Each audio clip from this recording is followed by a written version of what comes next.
ensinar, e cada dia que eu leio, estudo, é mais interessante. Nós vamos falar agora do homem na aliança da graça. Nesse meio tempo aí, nesse meio do assunto, nós vamos conhecer uma outra aliança que nunca foi citada por mim aqui, não, nem explicada. A aliança da redenção. Então nós vamos começar analisando o seguinte, queridos. Abra alguém para mim, por gentileza, Gênesis 15, 17. Gênesis 15, 17. Outra pessoa leia, por gentileza, Êxodo 34, 10. Isaías 59, 21. Êxodo, Gênesis 15, 17. Êxodo 34, 10. Isaías 59, 21. Esses textos vão estar falando as palavras que são usadas para o termo aliança. Esses textos vão estar falando de aliança. Nós vamos ver que há vários sinônimos para a palavra aliança, mas com o mesmo significado. Então vamos lá. Gênesis 15, 17. Acho que eu posso ver.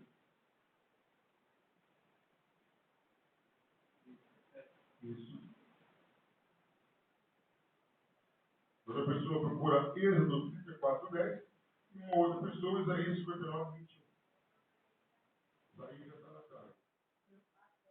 Já está ali. Então agora nós vamos para Gênesis 15, 17.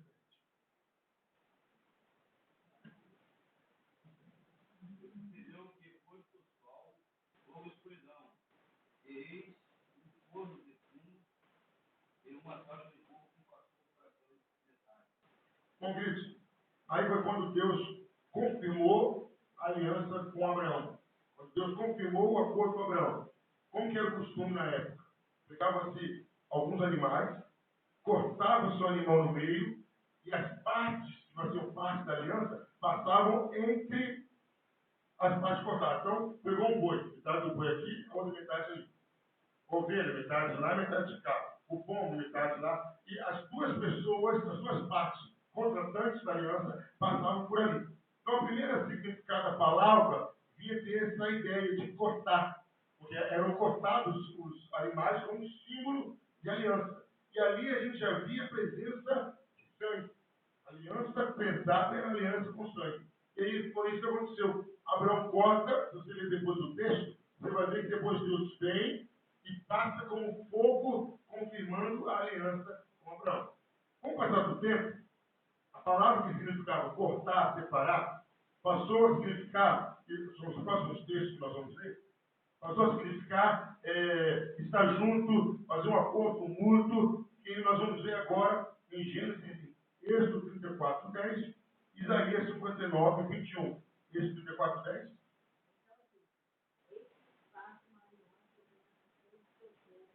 Farei maravilhas que nunca fizeram no coração.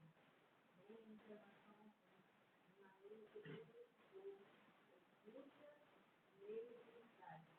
Veja a obra do Senhor, porque essa é você, toda feliz, é o que faz.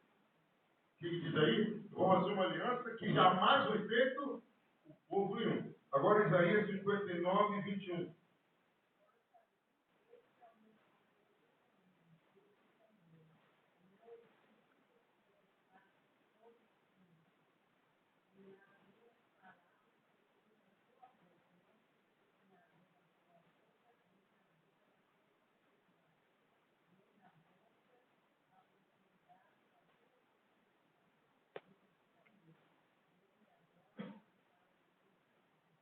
Queridos, haviam dois tipos de aliança na época.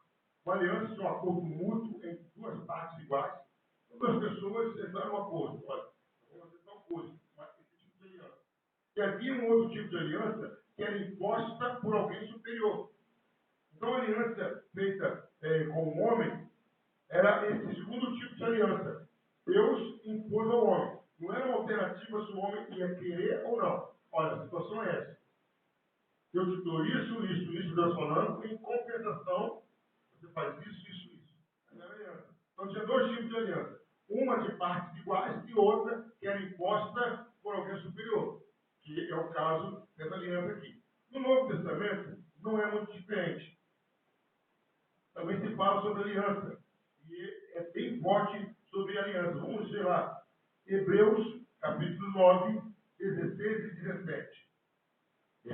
9, 16 e 17. Essa pode ler.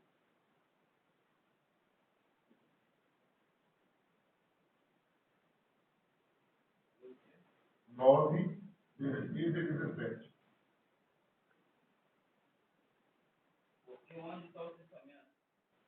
Necessário é que intervenha a morte do testador. Porque um testamento sem força onde houver morte. Ou terá ele algum valor enquanto estiver vivo? O testador estiver vivo? 17. Então, qual é a ideia aí? Quando fala testamento, a ideia no Novo Testamento é para dar ênfase a Deus. Está mostrando o quê? A ênfase, a importância do testador. O testamento, aquele que fez o testamento. Para mostrar o quê? Que o forte da aliança não somos nós, é quem? É Deus. Aí fala sobre Hebreus, aqui está comparando o testamento normal com a aliança. O testamento, enquanto a pessoa estiver viva, não tem valor nenhum. Aí, vindo a morte do testador, passa a ter valor. Aí está dizendo que a aliança se tornou pesada quando houve morte. Morte de Jesus Cristo. Certo? Aí agora nós vamos fazer o conceito de aliança. O que seria aliança? Ao longo do tempo, os povos antigos já faziam aliança entre si. Já era Deus permitindo ter aliança para que o homem pudesse entender o que Deus iria fazer. Então, o que é uma aliança? Uma aliança é um pacto, um acordo entre duas partes ou mais. É simples. É um acordo entre duas partes ou mais. O que uma aliança tem que ter? O que é necessário de uma aliança? Isso. Primeira coisa, partes contratantes. Tem que ter no mínimo dois lados. Dois lados que concordam. Segundo, toda aliança tem exigência. Toda aliança tem exigência. E toda aliança tem direito ou promessas também. Um exemplo que a gente pode dar, não em termos de dimensão, mas em termos de noção, casamento. Se você parar para analisar, casamento é perfeitamente uma aliança. Já viram alguém se casar sozinho? E fala que é uma vez um rapaz católico encontrou um caso desse. Não até rir, tá brincando. Eu estava indo lá para fazer testemunha, chegou uma moça lá, os documentos dela, do noivo, levou para a entrada. Aí o rapaz falou, cadê o rapaz para assinar? Aí ele tinha que vir, tem. Mas não está sabendo não, só porque você tem um entrada no papel, o rapaz não está sabendo. Não tem como não ter entrada. Você é doida.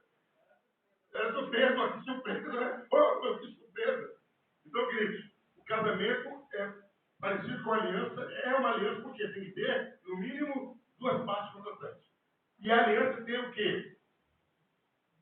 As exigências normais, e as alianças também têm as promessas. Então, o que é aliança, biblicamente falando? É um acordo entre duas pessoas, diga de passagem, é um acordo imposto por Deus.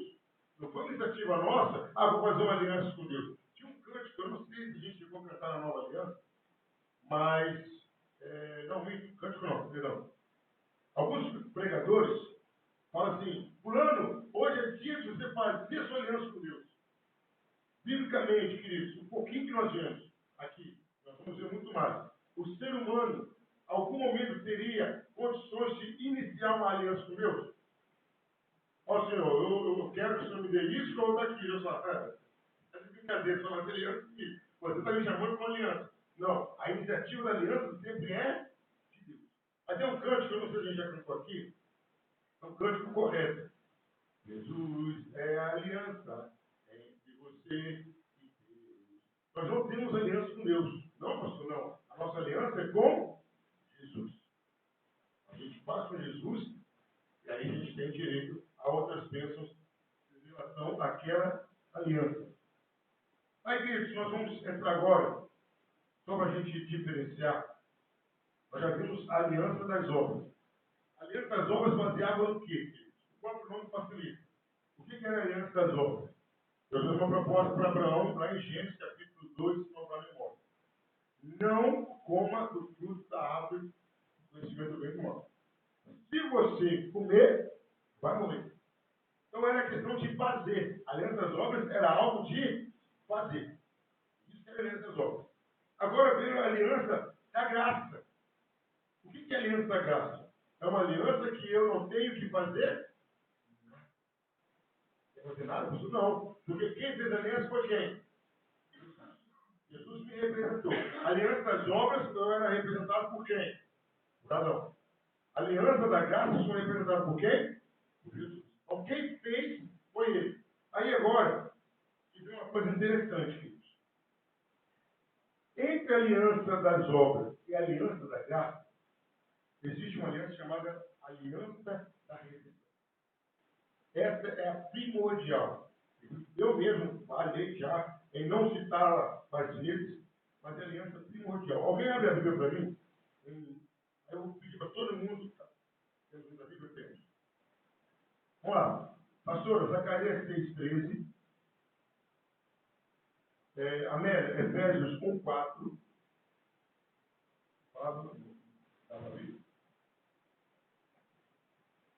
Segunda Tessalonicenses 2,13. Silvia, 2 Timóteo 1,9. Quer andar comigo aí? Tiago 2,5. E Esther, 1 de Pedro, lá no final da Bíblia, Esther. 1, capítulo 1, versículo 2. Irmã Sônia, Efésios 3, 9 e 11. 2 Timóteo 1,9. Então, agora que nós vamos começar a ter a aliança da redenção. Quem foram as pessoas que participaram, as pessoas beneficiadas? Começando em Zacarias 6,13.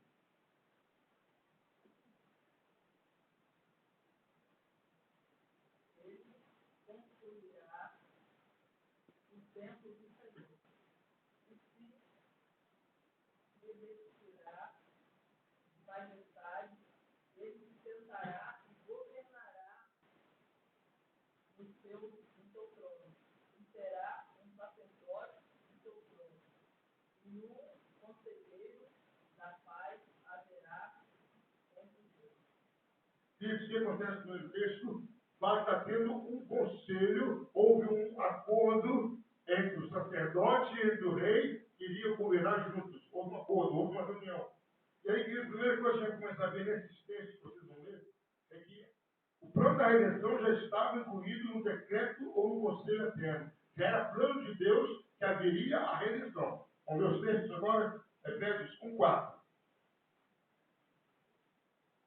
Assim como nos escolheu nele antes da fundação do mundo para sermos santos e irrepreensíveis perante ele e em amor. Fomos escolhidos antes da fundação do mundo. Quer dizer, antes da fundação do mundo já houve um consenso, uma reunião. Vocês podem observar que quando Adão erra, Adão comete o erro no versículo 7 e 8 de Gênesis, capítulo 3, no versículo 15 já é anunciado a solução. Virá alguém da mulher que vai pisar a cabeça de serpente. Então Deus não foi pego de surpresa. Como eu costumo pregar, Deus nunca tem plano B. O plano A dele sempre funciona. Vamos lá? Efésios 3,11, quem é?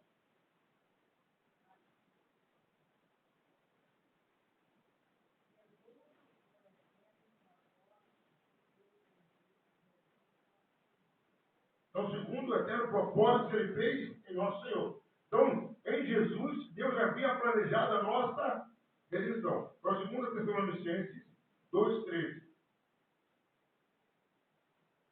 Devemos dar graças a Deus por vós, irmãos amados do Senhor. Por vós que Deus elegido desde o princípio para a salvação, em satisfação do Espírito e espera da verdade. Então, queridos, o que nós estamos vendo aqui, queridos? Que já havia um plano para a nossa salvação, desde o princípio. Então, não foi porque que o homem errou que Deus planejou, não. Deus já era ciente como ia errar, ele já tinha tudo planejado. 2 Timóteo 1,9. Deus nos salvou e nos chamou como sua vocação, não segundo a nossas obras, mas conforme a sua própria determinação e graça, que nos foi dada em Cristo Jesus, antes de que Olha que profundo. Ele não nos chamou segundo as nossas obras.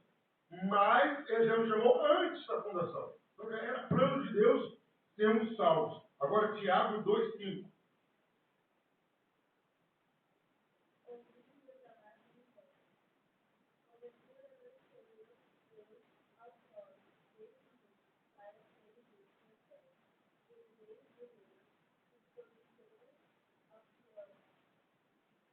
Então Deus já tinha escolhido os herdeiros da fé. Agora, a primeira de Pedro 1,2.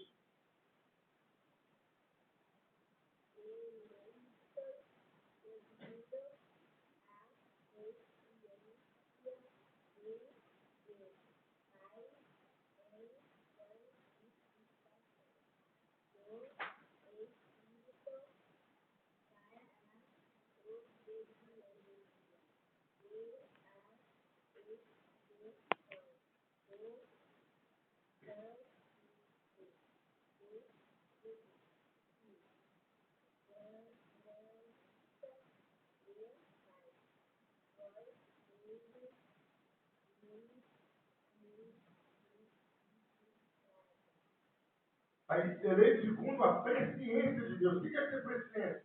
E Deus já tinha conhecimento de antemão.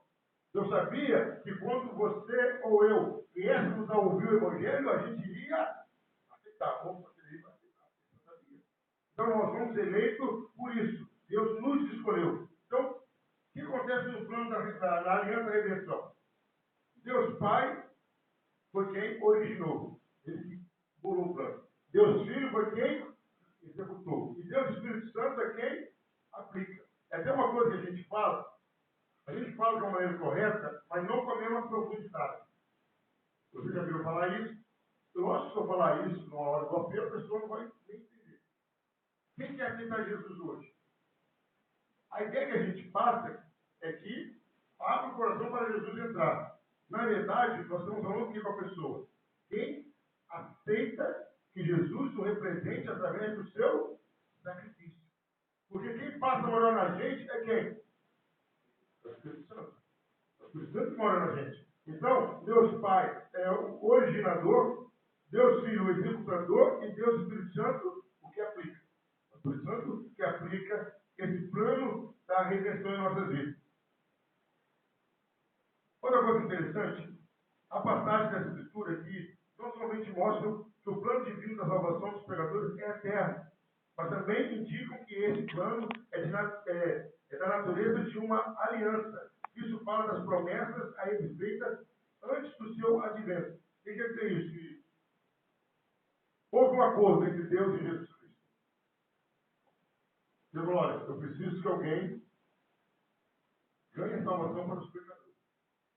E nisso que ele falou, ele fez uma aliança com Jesus. Se você conseguir, eu faço algumas promessas. E aí, que nós vamos ver agora esses textos que são bonitos, as promessas que Jesus teve se ele viesse, morresse na cruz e ressuscitasse.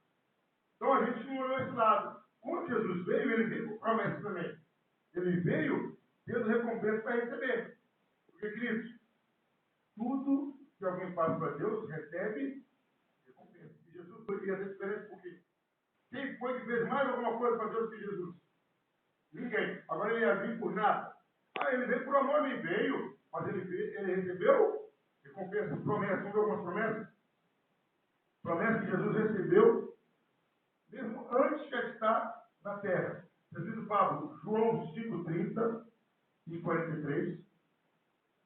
Pastora, João 6, 28 a 40. Ministra Silva, João 17, o 11 e o 12. Irmã Sônia, Romanos 5, 12 e 13. E Amélia, Romanos 5, 20 e 21. E Esther, então Fernanda está lá. 1 aos Coríntios 15, 22. As promessas que Jesus recebeu como motivação ou como prova que era uma aliança. As promessas que Jesus recebeu. Olha aí. Eu ouvi em nome de meu Pai. Eu ouvi em nome de meu Pai. Se não me aceitais, se eu vier em seu próprio nome, esse aceitarei. 43. 5:46. É. João 5:46. Eu vim em nome de meu Pai, e não me aceitaram.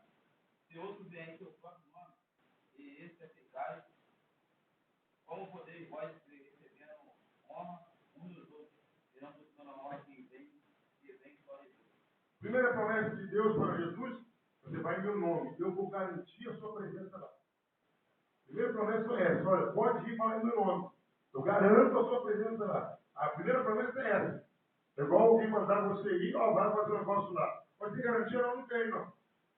Deus falou, eu garanto que eu estou com você. Agora, João 6, 38 a 40. Não para fazer minha própria vontade, mas a vontade daquele que me enviou. E a vontade daquele que me enviou é que nenhum dos que me deu se perca, mas que o ressuscite no último dia.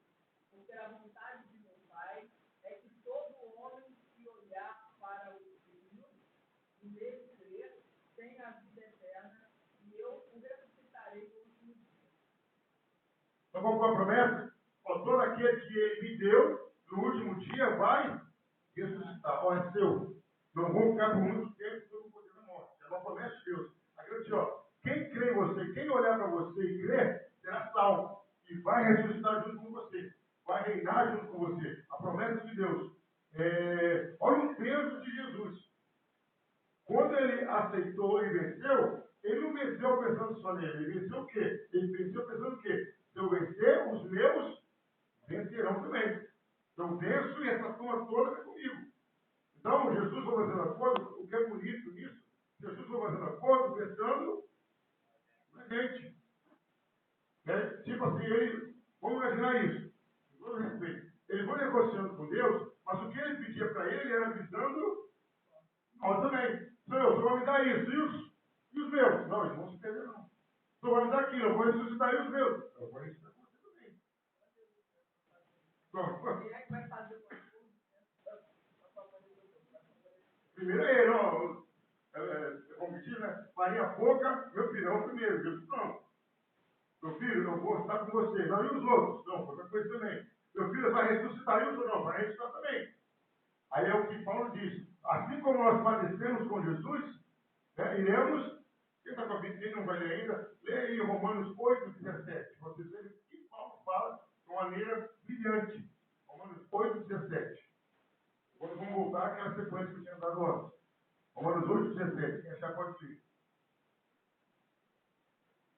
Ora, se somos filhos, somos também herdeiros, herdeiros de Deus e co-herdeiros com Cristo. Se com Ele sofremos, também com Ele seremos glorificados. Olha aí, se sofremos com Ele também seremos glorificados. O que eu gostei dessa palavra que Paulo usa, ele fala, se Ele é herdeiro, nós somos co-herdeiros. Qual a ideia disso, Cristo? É igual você pegou uma criança, nascido, colocou, registrou no seu nome, tudo que tiver no seu nome é direito. Ah, mas é meu filho legítimo. Está registrado o seu nome, é direito. Ah, eu tenho 2 carros, um é dele. Então a ideia é essa, somos co-herdeiros com Cristo. O próximo texto, João 17, 4 e 5, depois João 17, 11 e 12. Quem é 4 e 5? Eu glorificarei na terra, consumando a obra que me confiaste para fazer. E agora glorifica-me, ó Pai, contigo mesmo, com a glória que eu tive junto de ti, antes que houvesse no mundo. Opa! Qual foi a promessa? Meu filho, você vai me glorificar na terra, mas eu vou te glorificar com a glória que você tinha antes. A promessa de Deus é essa. Você vai ser humilhado, mas eu vou te glorificar. Não são os nomes que vão te exaltar, não. Sou eu que vou te exaltar. Se a gente começar a comparar, querido, as promessas que nós temos hoje para a gente são continuidade das promessas que Deus fez com Jesus.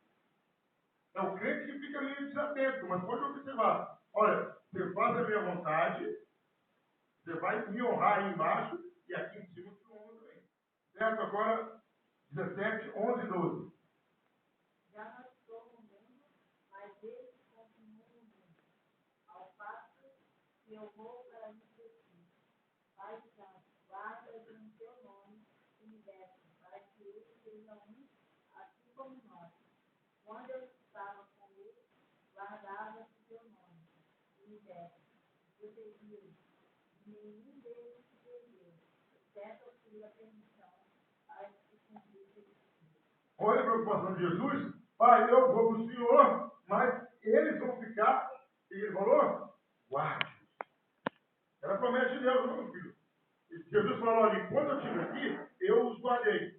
Agora eu vou subir, que o Senhor os guarde também. Aquela preocupação e aquela negociação sempre incluindo o meu bem-estar e o seu bem-estar. Certo? Agora, Romanos 5, 12.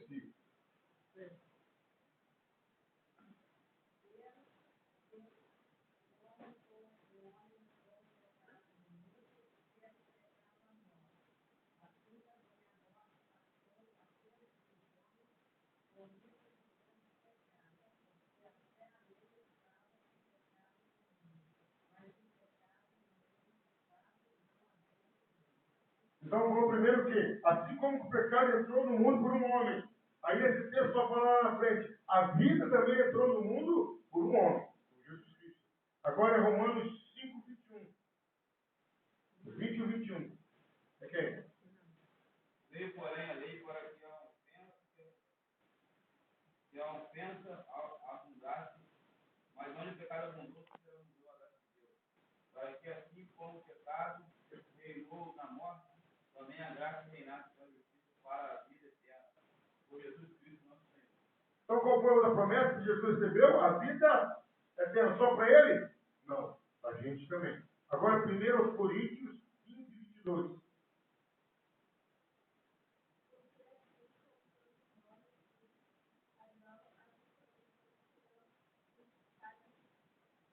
Falando que todos morreram em Adão. Em Cristo seremos vivificados. Era o acordo de Deus, a promessa de Deus com Jesus. Aí agora nós vamos ver um texto de Salmos, e a gente acha que o Velho Testamento não cita Jesus. Mas esse texto de Cristo. Se vocês virem alguém pregar esse texto e falar que é outra pessoa, fala, eu vou levantar em outra igreja. Esse texto não tem nada de Bíblia. Salmos 2, de 7 a 9. Esse momento aí, querido, indica uma promessa e de total caráter messiânico. Então, Salmo 2, de 7 a 9. Amélia lê Atos 13, 33. Esther, Hebreus 1, 5. Salmos 2, de 7 a 9. Hebreus 5, 5, Fernanda. Pastora, Salmo 40, 7 a 9. Irmã Silvia, ministra Silvia. Lucas 22, 29. E irmã Sônia, João 17, 24. Vamos lá. Salmos 2, 7 a 9. Recitarei o decreto. O Senhor me disse: Tu és meu filho, eu hoje te gerei. Pede-me e eu te darei as nações por herança, e os fins da terra por tua possessão. Tu, pois, emigrarás com uma vara de ferro, tu hoje despedaçarás com um vaso de oleiro. Agora, pois, ó rei, sede prudente, deixai-vos instruir o juízo da terra. Serviu o Senhor com temor, e ele alegrai-vos com temor. Deixai-o filho, para que não lhe pereçai no caminho, quando em breve se inflamar sua ira. Bem-aventurados todos aqueles que nele confiam. Está falando de quem aí? De Jesus. Você é meu filho, eu hoje te gerei. Aí, olha só a promessa que Deus faz para ele. Ele fala, pede-me as nações, eu te darei. Pede-me os confins da terra, que são seus. Aí, os confins dão um conselho, olha, nações, reis, deixe o filho, agrade o filho, porque senão um dia vai vir a ira dele. Esse texto aí é referido a Jesus. falamos das partes da promessa. E toda aliança tem. O que eu falei? Quais são as partes da aliança? Promessa, exigência e duas partes. Promessa é o quê? Liberdade para pedir. O que você quer, meu filho? Pode pedir que eu te dou. A promessa é que tudo que ele pedisse iria receber e que ele iria governar a terra. A promessa de Deus para Jesus é essa. Você vai governar a terra. Próximo texto, Atos 13, 33. Quem? 13. 33. Como Deus a cumpriu plenamente a nós, seus filhos, ressuscitando a Jesus, como também está escrito no Salmo 2. Tu és meu filho, eu hoje te gerei. Agora, Hebreus 1, 5.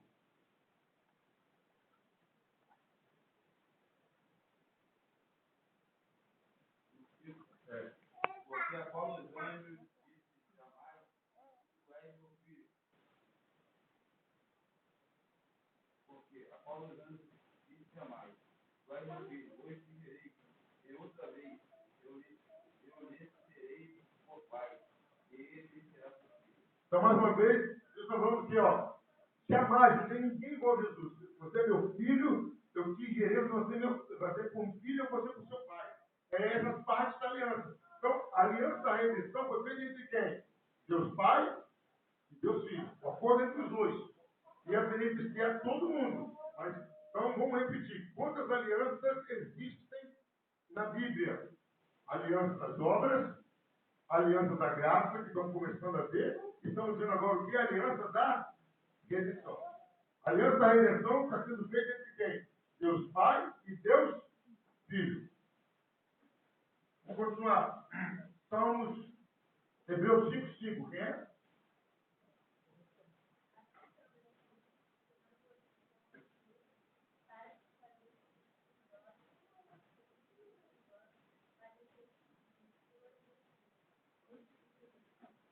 Então Jesus se fez como sumo sacerdote e a própria oferta, baseada naquilo que Deus falou. Você é meu filho, hoje te gerei. Salmo 40, 7 a 9. Então, eu disse, eis que vim, o rosto do livro que está escrito de Deus. Deleito-me em fazer tua vontade, ó meu Senhor. A tua lei está dentro do meu coração. Proclamarei tua retidão numa grande assembleia. Não retire meus lábios, tu sabes, Senhor. O que está falando do Messias? Que ele tinha prazer em fazer a vontade de Deus. O acordo era esse. Jesus, você faz aquilo que eu quero e eu vou te dar as ações, ressurreição, poder e governo. Então, por isso que Jesus, às vezes eu já vi essa pergunta aqui, é possível alguém que sofre ser feliz? Aí eu falo, não é possível. Depende onde está a felicidade da pessoa. Jesus sofreu? Muito. Foi feliz? Foi. Por que ele foi feliz? Aonde estava a felicidade de Jesus? Fazer a vontade. E ele sabia que para fazer a vontade de Deus, passaria naturalmente pelo sofrimento. Vou dar um exemplo em menor proporção, mas não menos difícil. A mãe que está grávida. Ela sabe que para aquela criança vir ao mundo, ela vai sofrer. Vai ou não vai? Ou se for parto normal, sofre na hora, se for cesárea, vai ficar de molho um bom tempo. Mas ela sabe, ela está consciente. A alegria de ter o filho no braço se torna um sofrimento minúsculo, pequeno, em relação ao que ela vai ter. É isso que aconteceu com Jesus. Ele sofreu, foi difícil. Mas a alegria dele estava fazendo a vontade. Certo? Próximo texto, Lucas 22, 29.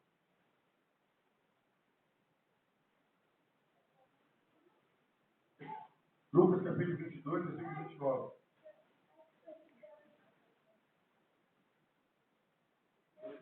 Capítulo 22, versículo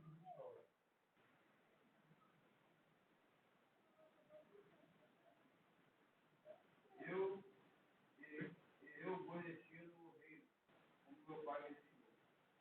que ele está falando? Assim como o Pai me destinou, confiou, colocou na minha mão o reino, eu também passo a vocês. Isso tudo, queridos, era promessa, isso tudo aqui que Jesus falou, tinha acontecido quando ele ainda estava no céu, antes de ele encarnar. Isso tudo foi uma conversa antes do princípio do mundo, antes da fundação do mundo. Deus sempre com Jesus falou, vamos fazer uma coisa aqui. O homem vai errar e eu preciso da redenção do homem, que eu amo o homem. Então o homem tem que ser redimido e só através disso que pode. Agora Jesus, esse texto agora, Jesus vai estar reivindicando uma recompensa. João 17, 24.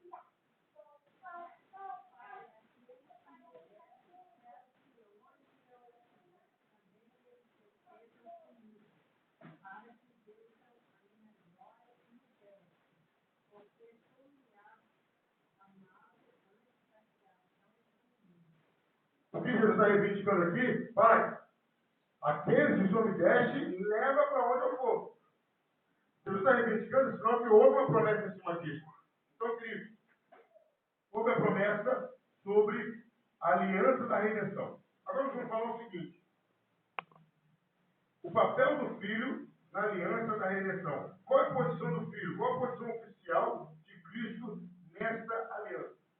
Aí vem uma coisa interessante, querido, e bonita de ver. O papel que Jesus assume. Deus já vinha tentado o pacto das obras, fazer acordo com o homem. O homem falhou. Adão falhou e não teve acordo. E aí Deus começa, então, a planejar a aliança da redenção. E o papel de Jesus na aliança da redenção é duplo.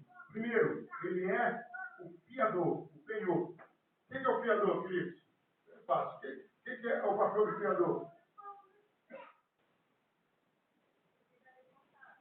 É o que garante o pagamento. Então Jesus é o fiador. Na aliança da redenção, Jesus é o fiador. Tipo assim, ó, se os homens não pagarem, eu pago.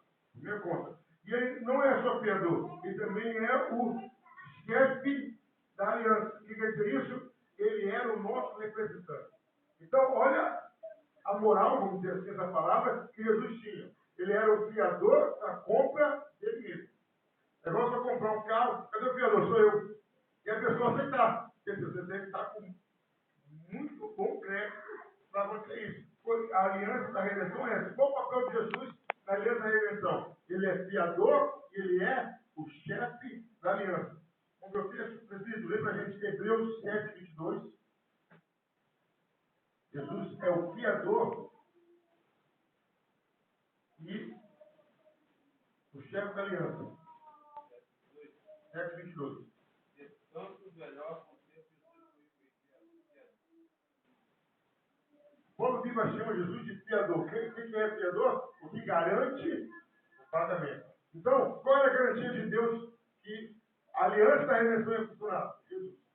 Ele era o nosso representante e, ao mesmo tempo, ele era o fiador. Aí que nós vamos ver alguns textos que vão passar essa ideia melhor para a gente. Pastora, Salmo 32, 2. Salmo 51, de 1 a 3, irmã Sônia.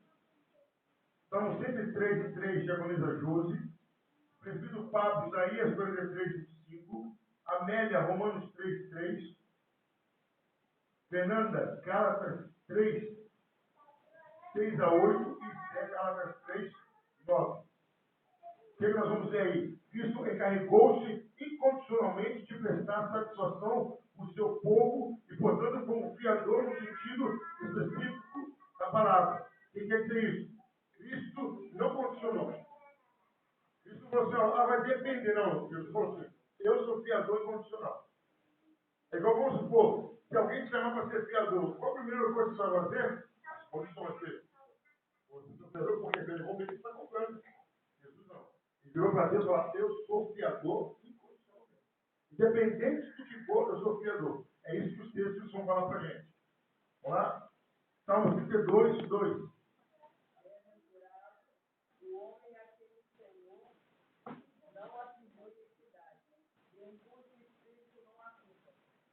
Agora, Salmo 51, 1 a 3.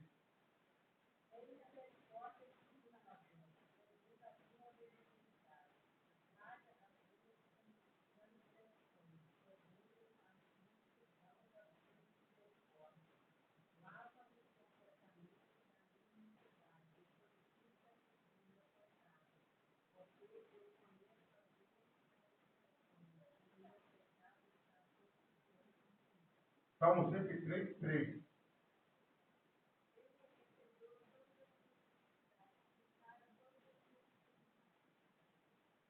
Isaías 43, 25. Eu mesmo sou o que apago as suas transgressões por amor de mim. Esses os seus pecados não me lembro mais. Romanos 3, 3. E daí, se alguns não creram, a incredulidade deles irá desfazer a fidelidade de Deus? Gálatas 3, 6 a 8, a Fernanda, e o 9 a Esther.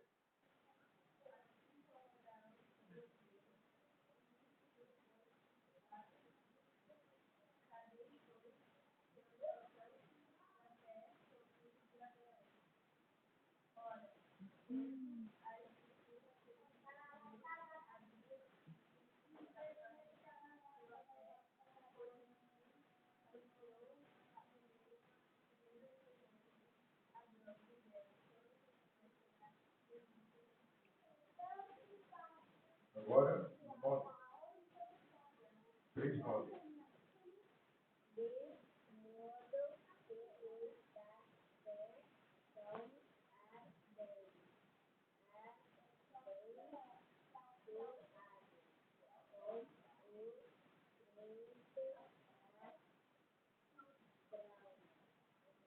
Isso, primeira coisa, dessa atitude de Jesus. Os crentes do Velho Testamento alcançaram perdão em quem? Em Jesus. Mesmo que Jesus ainda não tivesse executado a redenção, mas já estava valendo. A Igreja Católica, ela tenta ensinar uma doutrina totalmente antivírica, incluindo crianças e as pessoas do Velho Testamento. Às vezes tem pessoas que pensam, não, o pessoal do Velho Testamento, a Igreja Católica ensina isso, ficou num lugar limpo espaço, chamado uma doutrina católica romana, onde os patriarcas ficaram esperando Jesus morrer na cruz para entrar no céu. Os pecados deles já foram perdoados em Jesus. Porque era possível Deus fazer isso? Era. Algum plano de Deus tinha falhado ou iria falhar? Não. Então, os crentes do Velho Testamento tiveram a salvação deles de que forma? Crendo no Filho que viria. E nós temos a nossa salvação crendo no Filho que veio. É o poder da redenção dessa aliança é essa. A aliança da redenção foi feita antes da fundação do mundo. Então o Filho já estava em vigor. A diferença é que nós, vamos dizer nós, no sentido abrangente, presenciamos, quase que apalpamos a realização da morte de Cristo. Eles estavam, você pode observar isso, quando José e Maria vão levar Jesus para ser apresentado. Quem era o sacerdote da época? Quem é? Não. Simeão. Ele pega Jesus no colo e qual é a oração dele? Agora despeço do seu servo e pai, porque eu já vi a redenção de Israel. Então ele já sabia que viria, ele teve o privilégio de ver. Então os crentes do Velho Testamento foram salvos em quem? Jesus Cristo. Todos foram salvos em Jesus Cristo. E nós somos salvos em Jesus Cristo. Igual tem pessoas que falam, não, as crianças que morrem antes da idade da maturidade, elas vão ficar no lugar chamado limpo de infanto. É que a irmã Sônia, que foi católica praticante, não tinha isso? Tinha limpo de infanto. Então toda criança fica ali esperando até a ir para o céu. Todo mundo que morreu em Cristo Jesus, com a fé nele, já estão salvos gozando do fruto. Amém? Então a ideia é essa. Quando tem os sacrifícios, era só visualizando que viria um sacrifício maior que iria nos salvar. Mas já estava acontecendo isso.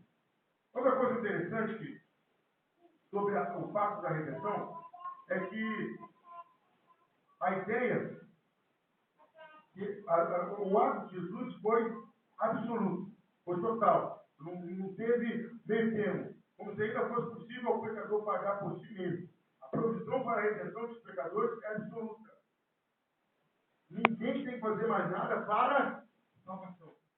Ninguém. O acordo, a exigência de Deus para Jesus é: olha, você vai morrer por ninguém vai ter que fazer mais nada para ter.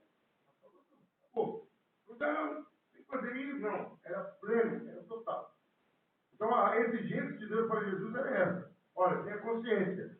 Todo tipo de ofensa contra mim vai cair sobre você. Lá no Getsemane, o que aconteceu com Jesus foi isso, não foi uma solidão humana. Porque naquele momento, Jesus estava sentindo o peso da ira de Deus. Deus não abandonou Jesus, não. Naquela hora ali, era os momentos em que estava acontecendo o grande finale do plano da redenção. Certo? Vamos ver, eu acho que a gente já leu, mas vamos ler de novo. 2 Coríntios 5, 21. Acho que já pode ler por gentileza. Não, perdão, falei referenciar. É Romanos 3, 25. Perdão, Romanos 3, 25.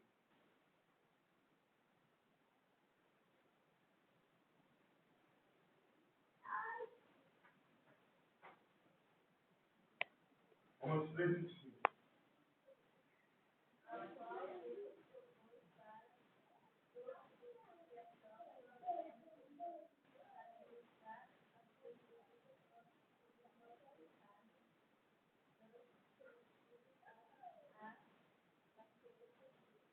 Propiciação. Agora eu quero ouvir você um pouquinho.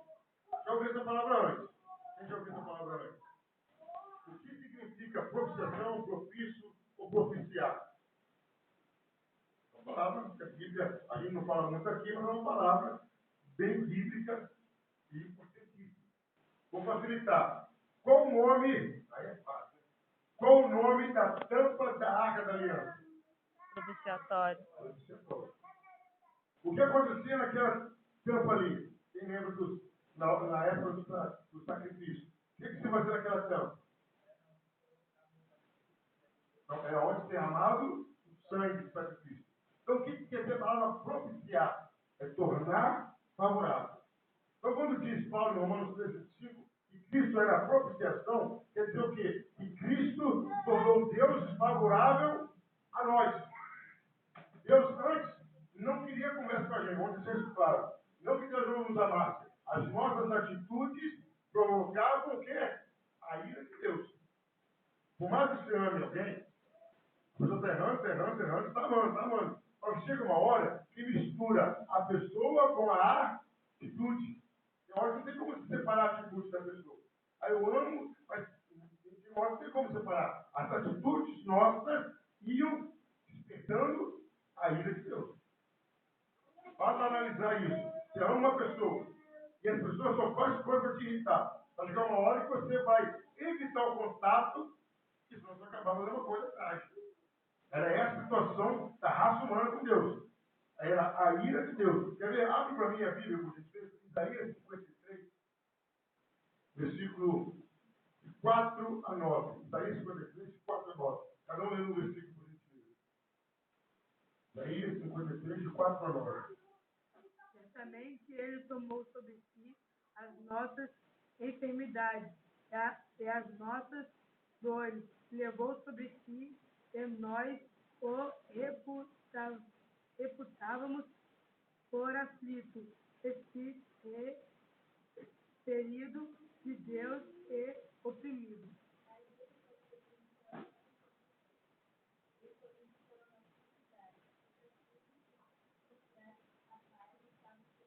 Uma paradinha? Porque ele foi moído pelas nossas transgressões. O castigo que traz a paz para a gente foi em quem? Sobre ele. É essa a ideia. Jesus Cristo veio para assumir isso e dessa forma ele pagou por todos os nossos pecados. Aí, queridos, eu falei isso ontem em Volta Redonda e falo sempre, tem um conceito totalmente equivocado sobre sofrimento e pecado. Você ouviu falar, ou até você já falou brincando, eu hoje vou ter a fé que eu paguei meus pecados. Não é isso? O pessoal acha que a pessoa sofrer na terra está pagando pelos pecados. Não existe. Pagamento de pecados se chama Jesus. O único que tornou Deus favorável a gente foi Jesus. Por isso, não, queridos, concordam comigo que as pessoas que moram na África, lá no setor da África, quando morressem, iam direto para onde? No céu. Nordestinos iam para onde? Céu. Sofrimento não paga pecado. O que paga pecado é Jesus. Ah, eu estou sofrendo. Não se iluda com isso. Você não se entregar a Jesus Cristo, você não é. Vamos ler mais um versículo de Isaías 53? Já leu até o 9. Vamos ler para ele de novo. Assim ele diz. Pelas suas pisaduras fomos sarados. Tá? O caráter dessa aliança assumida por Cristo. Para Jesus, a aliança da redenção como aliança de obras. O que é aliança de obra, igreja? Eu tenho que fazer alguma coisa. Não é isso? Aliança das obras, parte das obras é o quê? É quando eu tinha que fazer. Então, para Jesus, foi questão de ele fazer. Para Deus, a aliança da redenção. Para Jesus, ele teve que fazer. Tomar forma de homem, se submeter à lei e sofrer em nosso lugar. Cristo obtém a vida eterna para os pecadores como recompensa por sua fiel obediência. E de modo nenhum como uma dádiva imerecida da graça. Eu e você temos vida eterna como graça. Porque graça, favor, não merecido. Então a salvação para mim e para você é graça. Para Jesus não. A salvação que ele adquiriu foi porque ele teve méritos. E muitos méritos. Essa é a diferença. Então para Jesus, ele fez por merecer. Tudo que ele ganhou foi mérito. Tudo. Aí ele ganhou e passou para a gente gratuitamente. Nós não temos que fazer mais nada para a nossa salvação. Em que sentido? Para eu conquistar a salvação. A salvação já está dada. É diferente eu conservar a salvação. Não vamos misturar. Conservar a salvação é uma coisa e eu ter a salvação é outra. Para eu ter a salvação, Jesus já fez tudo que era necessário para isso. Certo? Havia um sacramento, queridos, no pacto da redenção também. Vamos puxar para a memória? O que é sacramento? Quem lembra? O que é sacramento? Um deles. É um sacramento. Quer saber o que é o sacramento? Um ato visível de uma aliança invisível. Tudo bem. Sacramento é um símbolo visível de um acordo ou de uma aliança invisível.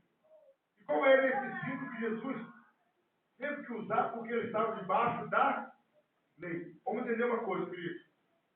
Tudo que Jesus fez não era para ele mesmo. Era porque ele estava debaixo da lei. O acordo com Jesus era isso.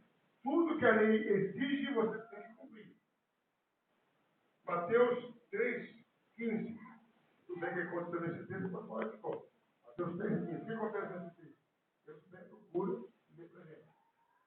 Mateus 3,15.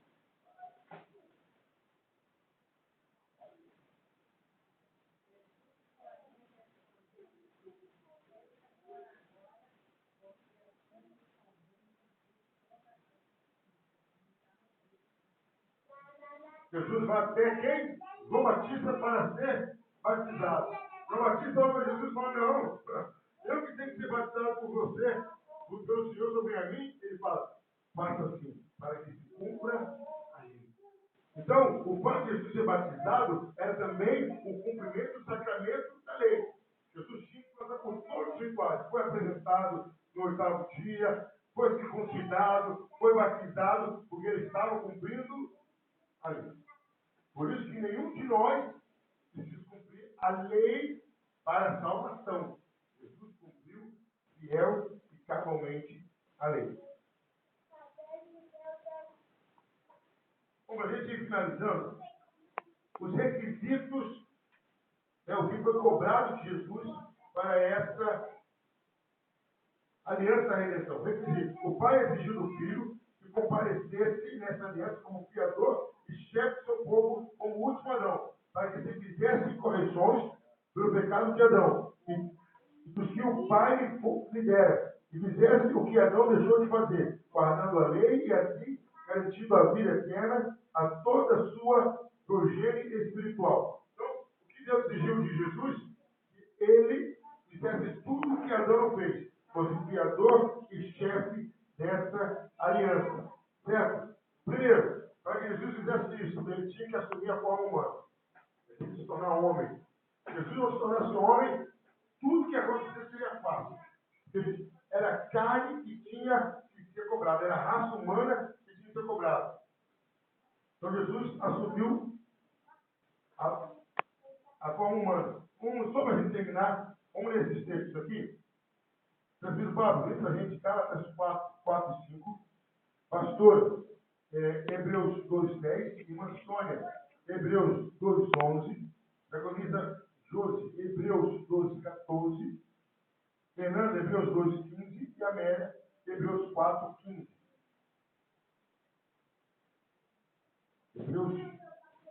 Um é Hebreus 2:10, o outro é Hebreus 2:11, o outro é Hebreus 2:14 e uma outra pessoa Hebreus 2:15. Gálatas 4 e 5. Depois pode até ler Gálatas 3. Bom, então, Gálatas 4 e 5. Deus enviou seu filho nascido de mulher, nascido da lei, para remir os que estavam debaixo da lei, assim que recebemos a doação do seu filho. Então, ele diz que Jesus veio para estar debaixo da lei, assumir a nossa posição. Não tinha como Jesus nos substituir se ele não se tornasse um de nós. Para ele me substituir, tem que ser um de nós. Agora, Hebreus 2:10.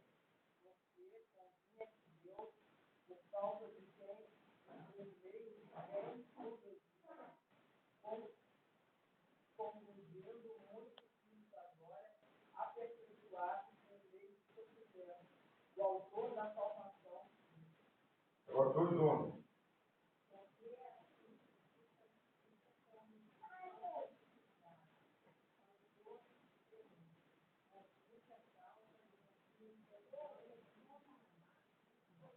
Dois 14.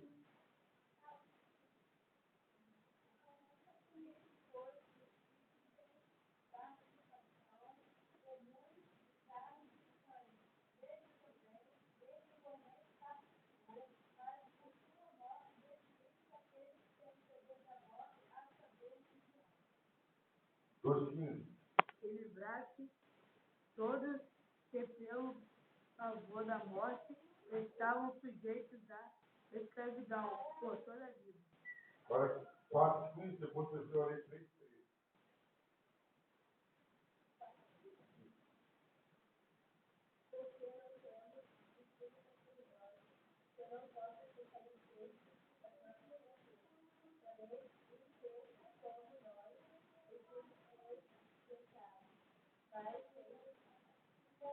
Então, o que nós estamos vendo aí? Que Jesus tomou a forma humana para realmente pagar por aquilo que a raça humana fez. Em Adão.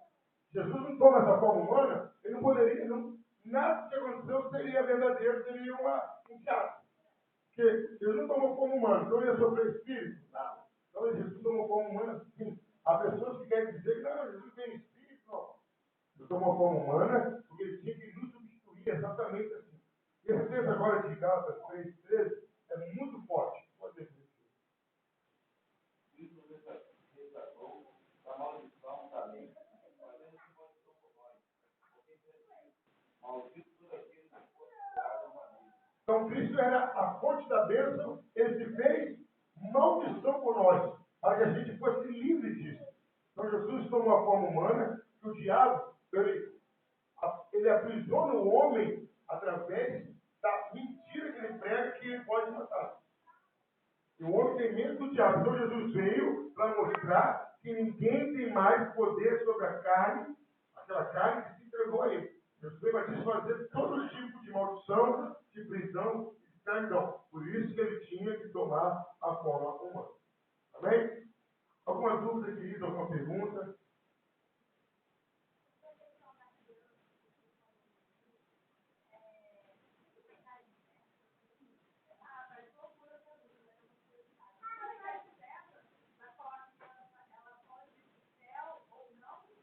A Bíblia não fala de idade certa. Não fala. E isso é questão, até uma questão muito de Deus. Porque tem crianças com 7, 8 anos que têm atitude assustadora. E tem crianças com 10 anos que não têm. Então é um princípio de Deus. A criança começou realmente a definir o bem e o mal. E pode tomar decisão em relação a Deus, aí é diferente. Por isso que a gente tem que começar a evangelizar nossos filhos desde cedo. E quando eles tiverem consciência, já estão